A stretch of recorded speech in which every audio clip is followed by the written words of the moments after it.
Bienvenidas. Tracción.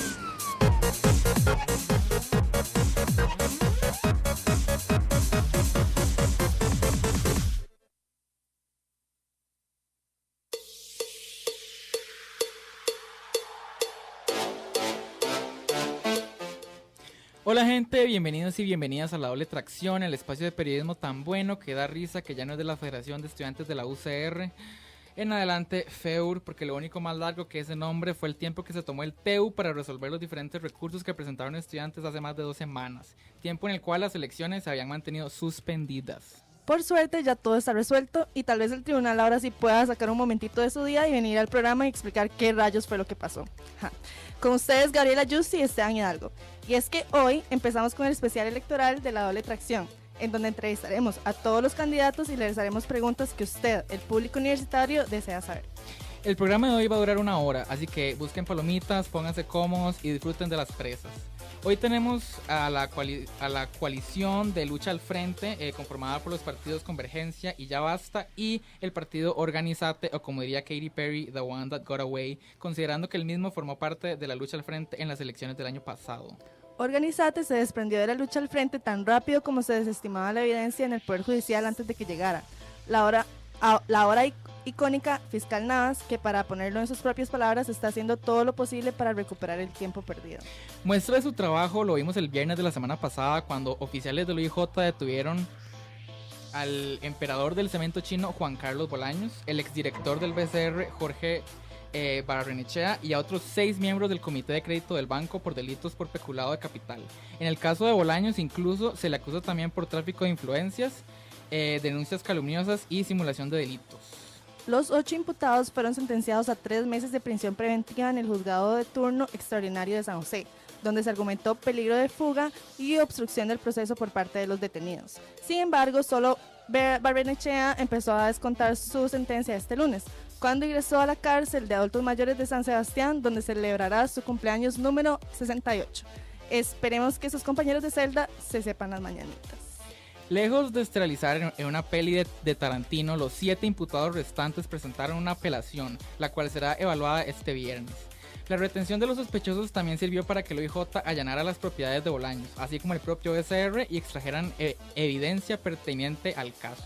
A todo esto, el abogado de Bolaños, Juan Marcos Rivero, se mostró bastante molesto ante la medida, argumentando que parte de la evidencia que se utilizó para fundamentar el allanamiento ya había sido entregada. También le hizo ver a la fiscalía que Bolaños estaba recibiendo amenazas por parte de sus compañeros en las celdas del primer circuito judicial. Ay, pesito. Otros grupos argumentan que la espectacularización de los arrestos es una legítima pantomima para lavarle el rostro al Poder Judicial. Sin embargo, va a hacer falta como 9 bautizos y 10 ungimientos con aceites benditos para que el tercer poder de la República pueda brillar en público nuevamente. O al menos así lo puso Tom Solís el mes pasado, quien aseguró que los magistrados eran cómplices a su vez del sonado cementazo. Y es que en la política ciertamente es de pocos amigos. Que lo digan nuestros invitados de hoy. Por la coalición Lucha al Frente tenemos al candidato para la presidencia del directorio Miguel Mota, y de Organizate tenemos a Daniel Díaz, candidato para la presidencia de este partido. Muy buenas tardes, don Daniel. Don Daniel. Hijo de pucha. Sí, no, muy buenas tardes a todos. Muchas gracias a ustedes por el espacio nuevamente y muchas gracias a toda la gente que nos está escuchando.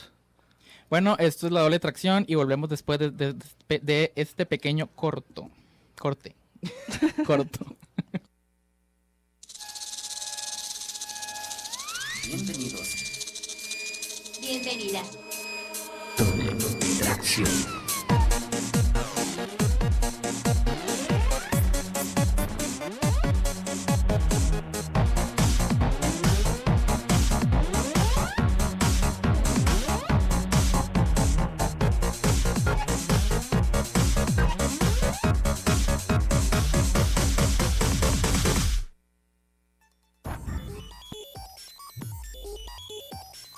Bueno, estamos de vuelta acá con La Doble Tracción para explicarles un poco cómo va a funcionar este bloque de 1 hora. En la primera media hora vamos a estar hablando aquí con Daniel y en la segunda con el candidato para luchar al frente, Miguel Mota. Daniel es del partido Organizate, que por primera vez está concursando para el directorio de la FEUR. También, Daniel, en su propuesta ustedes hablan mucho de la importancia de cuidar los derechos laborales aquí en la universidad, ¿verdad? Y para citar, ustedes dicen: además, respaldamos la lucha contra la precarización laboral dentro de la universidad, por lo que defendemos el derecho a que todos los interinos cuenten con una plaza de propiedad. Luchamos por igualdad de trabajo, por igualdad de salario, por contrataciones estables durante todo el año, por dar derechos políticos a todos los docentes y finalmente por el establecimiento del concurso interno dentro de los reglamentos universitarios. Ahora, Daniel, un 30% del presupuesto de la universidad se va en incentivos salariales. ¿Le parece justo a usted que esta cantidad se destine a salarios en vez de becas, cupos, etcétera? Claro, tiene que ver en realidad con un problema más grande, que es el modelo universitario. Es decir, el modelo universitario es la forma que tiene la universidad, la forma en que se destinan todos los presupuestos, y es un modelo universitario que está regido prácticamente por el Banco Mundial desde el 2009-2010. Eso es todo el proyecto de financiamiento de la educación pública en Costa Rica, que es todo el problema de las firmas del FES y demás.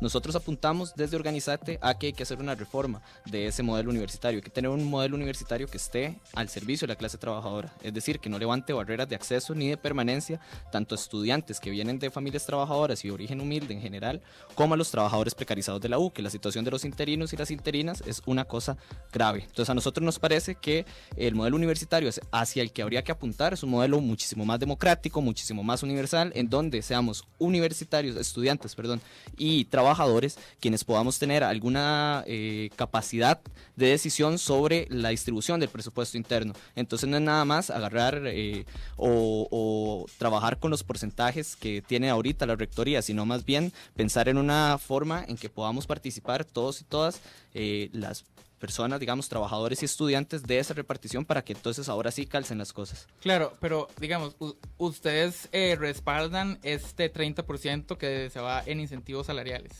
Lo que pasa con ese 30% y lo que pasa en general con los salarios dentro de la U es que hay una repartición muy desigual. Es decir, el 70%, 60% aproximadamente de todos los docentes de la U son interinos. Es decir, no reciben salario en vacaciones, no se les pagan bien los salarios los meses que sí trabajan, no tienen una contratación estable, no saben si van a trabajar el siguiente semestre.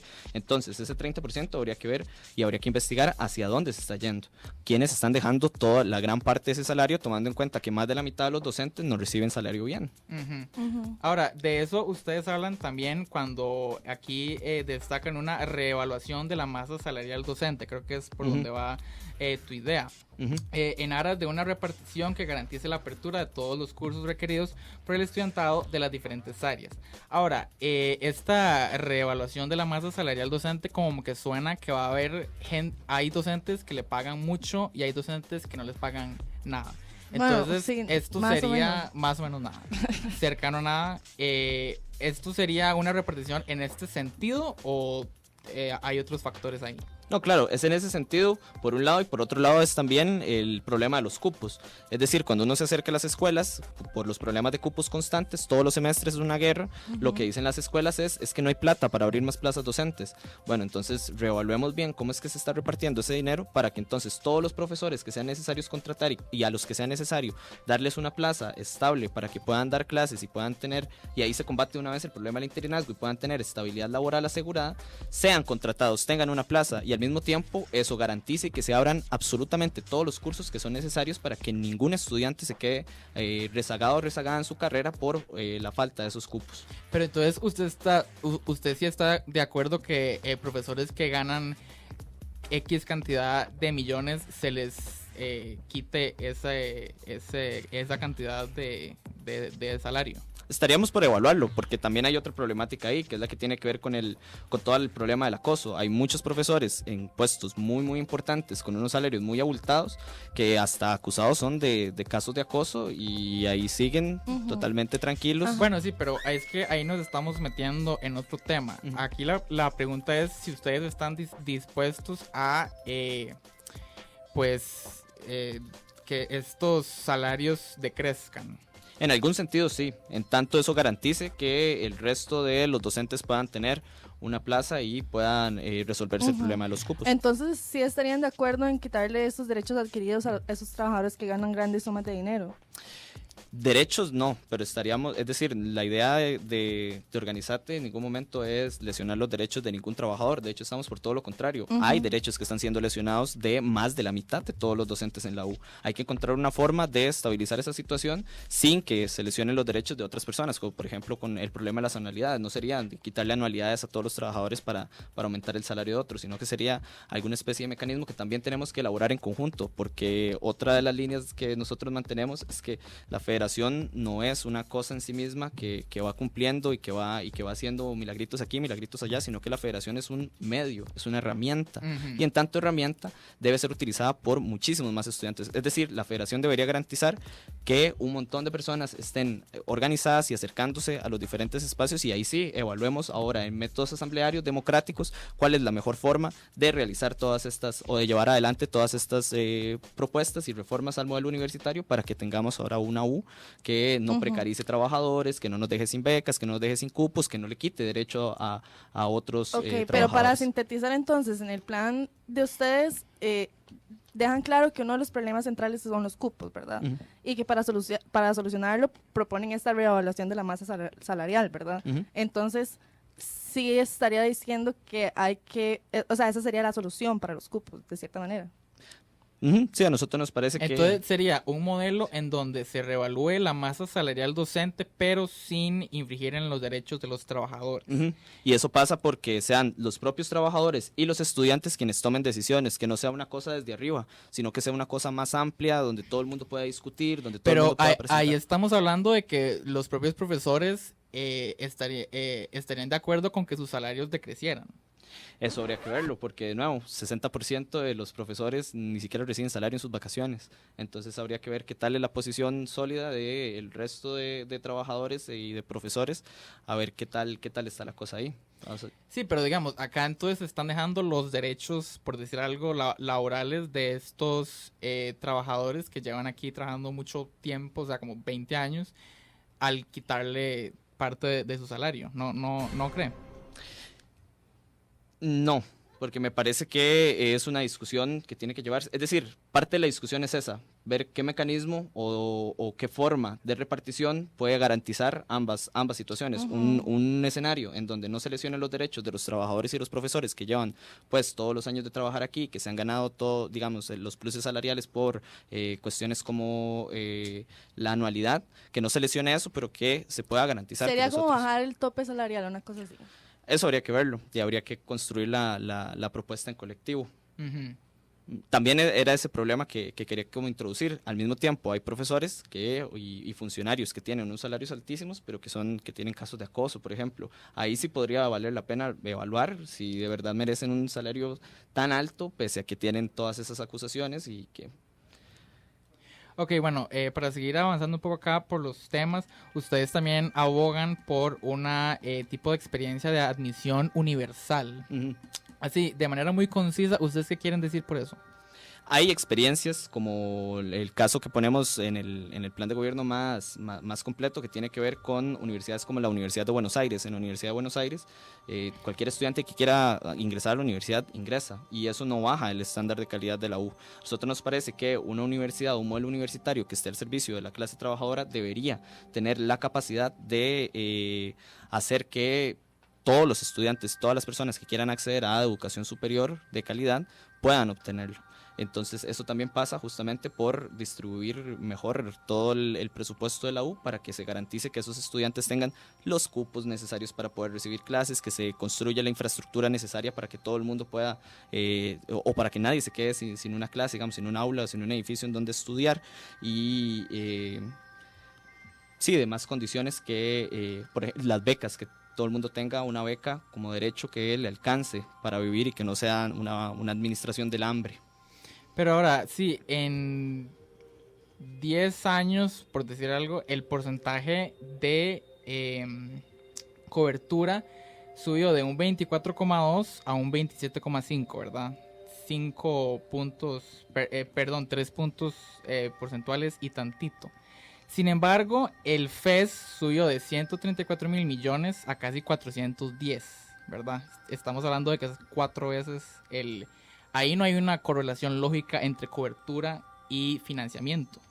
Claro, porque un poco esa es la crítica que le hacemos. El modelo universitario que dirige el Banco Mundial hace inversión del FES antojadiza y que no tiene que ver con que más estudiantes de orígenes más humildes puedan obtener estudios. Y eso la propia OCDE, es decir, hasta un organismo que aboga por la privatización de la educación en algún sentido, lo demuestra y lo dicen. La Universidad de Costa Rica está cada vez más elitizada, es decir, quienes más ingresan a la universidad son estudiantes provenientes de los quintiles más altos de ingreso a la población, y quienes sufren más desigualdad o tienen más barreras de acceso a la educación superior pública son, en última instancia, hijos de familias trabajadoras, hijas de familias trabajadoras y de origen humilde en general.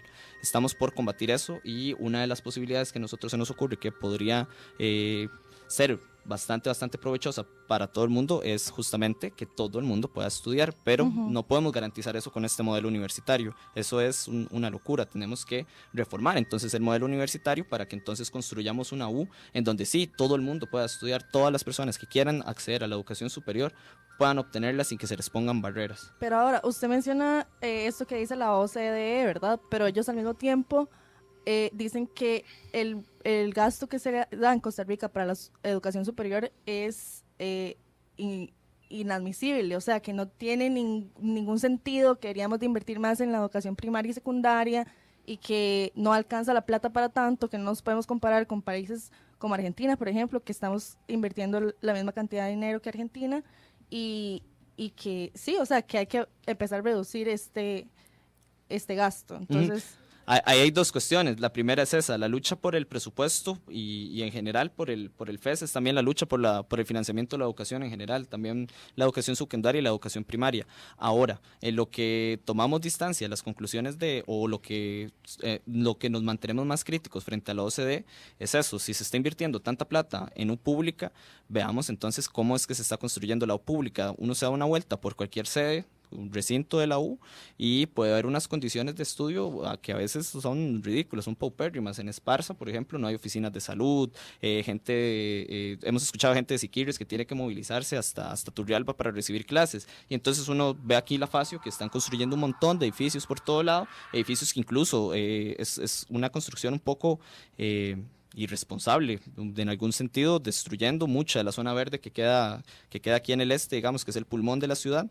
Y además también hay otros casos, como por ejemplo Jensen, el rector tiene un salario millonario, grandísimo, pero está acusado de corrupción, y ahí está, tranquilo, en su silla, sigue recibiendo su salario, no tiene ningún proceso abierto. Para enfocarnos en los temas, esta crítica al modelo del Banco Mundial, ustedes las hacen en su plan. Pero también aquí hay una información que publica la UCR, que es que en sedes regionales se realizaron 5 obras este año por 5.358 metros cuadrados y un valor de cerca de 500,6 millones con fondos del fideicomiso BSR-UCR. Estas son biblioteca de la sede de Occidente, la pista de atletismo de la sede del Atlántico, la remodelación y ampliación de la biblioteca de la sede del Atlántico, el cuarto POP y la red de fibra óptica de la sede del Pacífico, y la malla de seguridad de esa misma sede puntarenense. Entonces sí se está invirtiendo en las sedes. En algún sentido sí, pero ¿es eso es decir, es suficiente para las demandas de las necesidades de estudio de la población que tiene que estudiar en esas sedes? A mí me parece que no. A mí me parece que incluso lo que uno evidencia y lo que uno puede compartir con los mismos compas que están en CES es que sus condiciones de estudio no son las mejores, no son para nada las grandes condiciones de estudio que parece mostrar los datos de los medios oficiales de la U. Entonces ahí hay un desfase, y ese desfase hay que revisarlo. Vos tenías un dato sobre cupos, creo, ¿verdad, Gaby? Sí, básicamente el vicerrector de vida estudiantil dice que en el del 2010 al 2016 no se registra ninguna carrera que haya sido clausurada en las sedes regionales, ¿verdad? Entonces eso nos dice que de cierta manera se está manteniendo, o sea, hay una preocupación por esas sedes. Vicerrectoría de docencia. ¿Qué? Olvídenlo, aquí en cabina me están dando demasiadas órdenes. Bueno, y también tocando el tema de presupuestos, porque aquí también tenemos que el presupuesto asignado para el programa de desarrollo regional, que contempla el presupuesto ordinario, inversiones, becas, apoyos de la rectoría y las vicerrectorías, entre otros, aumentó la mitad entre el 2011 y el 2016, pasando de 23.000 millones a más de 46.000 millones en el 2016. Esto representa casi el 18% del presupuesto institucional para este último año. O sea, se está gastando casi un 20% del presupuesto en sedes. ¿De qué otra? O sea, ¿cómo canalizamos más fondos? A mí me parece que no tiene que ver con darles más plata en abstracto a las personas que están en sedes. Yo creo que tiene que ver con que las propias personas que estudian y que trabajan en las sedes, que es de nuevo la preocupación por el modelo y porque seamos estudiantes y trabajadores quienes podamos administrar o podamos decidir en algún sentido sobre la administración del presupuesto, tengan la capacidad de incidir sobre la forma en que se invierte en las sedes regionales, porque están esos datos por un lado, pero por otro lado está la realidad que los estudiantes siguen teniendo becas insuficientes, que sigue habiendo peleas por cupos todos los semestres, que el profesorado en las sedes también está en condición de interinazgo. Entonces uno no comprende bien cómo es posible si tanta plata aumentó de un año a otro año, cómo se sigue manteniendo un rezago en las condiciones de estudio, en las condiciones de vida en general. Y a mí parece que la forma en que se puede combatir eso es que directamente quienes laboran y quienes estudian en la sede tengan la capacidad de decidir cómo es que se va a invertir esa plata en la sede, hacia dónde se tiene que dirigir, en torno a qué tipo de proyectos, en torno a qué tipo de reivindicaciones. Pero ¿y no son ellos los que deciden cómo administran su dinero? Me parece que no son los estudiantes, así como la cosa estudiantil y los más trabajadores, sino que probablemente, igual que aquí en la U, que igual que aquí en Facio, sean unos 3, 4 directivos que manejan el total del presupuesto y que deciden qué proyectos financiar. Ok, usted está hablando de un modelo en que los estudiantes tengan partida en qué se gasta en la U. Y eso partiría también, supongo que de la FEUR. Por supuesto, y de nuevo, la federación como una herramienta, no la federación como un ente ahí abstracto que en sí mismo vaya a lograr las cosas, sino más bien como el medio que haga que cada vez más y más estudiantes puedan acercarse a esos espacios, puedan discutir en esos espacios y puedan tomar decisiones en esos espacios. Ahora, me pide aquí mi productor que aclare que esas declaraciones eran del ex vicerrector de docencia, ¿verdad? Porque ya me quiere hinchar el hombre. Pero pasando a otro punto, también queríamos tocar el hecho de que ustedes el año pasado como Organizate estaban en la coalición de Lucha al Frente. Se ha hablado siempre de tener como esta alianza en la izquierda de la FEUR, ¿verdad? De los partidos de la FEUR.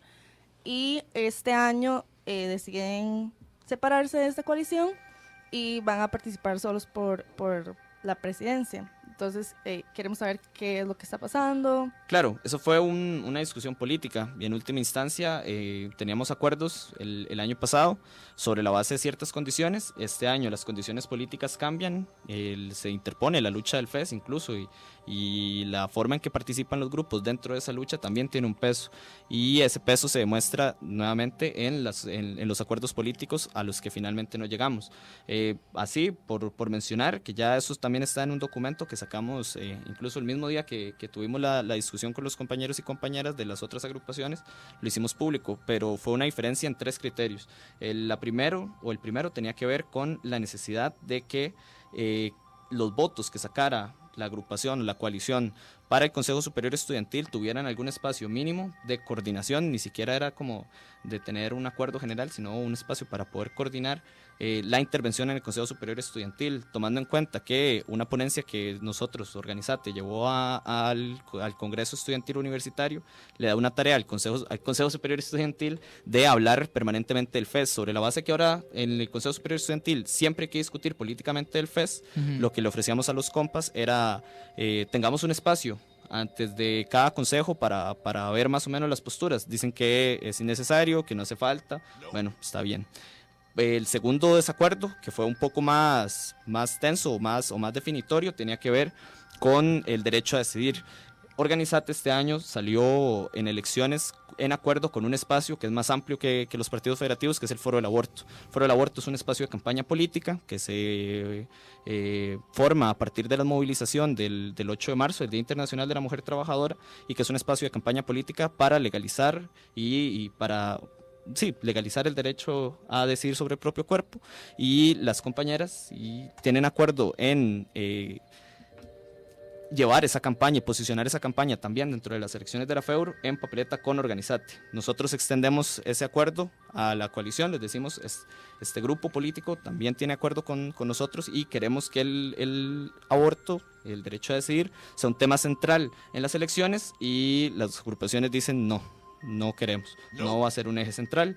Entonces ahí rompemos un poco el acuerdo. La tercera condición tenía que ver con la política para el interinazgo, y ahí no necesariamente hay un desacuerdo, pero sí desconocemos en algún sentido. Los grupos dicen sí, tenemos política, pero no la conocemos. Pero sí, sería sobre la base de esos tres elementos. Un espacio de unidad antes del Consejo Superior Estudiantil, que no lo ven necesario. Una diferencia respecto de poner el derecho a decidir como un eje central de campaña dentro del movimiento estudiantil, y una diferencia que tiene que ver con las políticas para la precarización laboral en la U, para el interinazgo en particular. Ahora, volviendo un poco, un toque también a lo de precarización laboral, de acuerdo con las cifras más recientes del gobierno central fiscales del mes de septiembre, en este mes las remuneraciones crecieron del poder público, de la parte pública, perdón, 18,3% con respecto al realizado en el mismo mes del año pasado. Entonces, en un año crecieron casi un 20%. También se ve un déficit del 4,0% del PIB, superior al presentado en el mismo periodo en el año 2016. Y un déficit primario, que es la diferencia entre ingresos y gastos excluyendo intereses, de 1,6% del PIB. O sea, entre gastos eran 3 millones algo y los gastos 4 millones. ¿Cómo, volviendo a esto de las cosas que tal vez son un poco ilógicas, cómo mantenemos las remuneraciones en el estado en donde están con tanto déficit en este país? A mí me parece que nuevamente eso nos lleva a la discusión del modelo y a la discusión de la repartición de la masa salarial. Es decir, si tanta plata se está yendo, pero al mismo tiempo la mayoría de los docentes están precarizados y no reciben salario en vacaciones y no reciben suficiente salario para poder vivir y para poder tener estabilidad laboral con el trabajo de la Universidad de Costa Rica, entonces ahí hay un problema. ¿A dónde se está yendo esa plata? ¿Cuáles salarios son los que se están llevando todo ese dinero? Porque no son los de la mayoría de las personas. Entonces ahí podríamos empezar, es decir, a indagar, a hacer reflexión, a investigar críticamente dónde es que está esa plata, quiénes son entonces los tipos que se están llevando la mayoría del presupuesto, porque eso, más de la mitad de los profesores aquí están en una condición precarizada, donde no pueden tener ni la más mínima planificación de su vida, porque ni siquiera saben si los van a contratar el siguiente semestre o no. Sí, pero aquí volvemos también a cuáles son los derechos y a quiénes se les está quitando, ¿verdad? Porque tenemos, por un lado, a una parte de los profesores que sí ganan bastante bien y que se está presentando una propuesta para que se reevalúe qué tanto ganan y por qué lo ganan, y que se distribuya un poco mejor.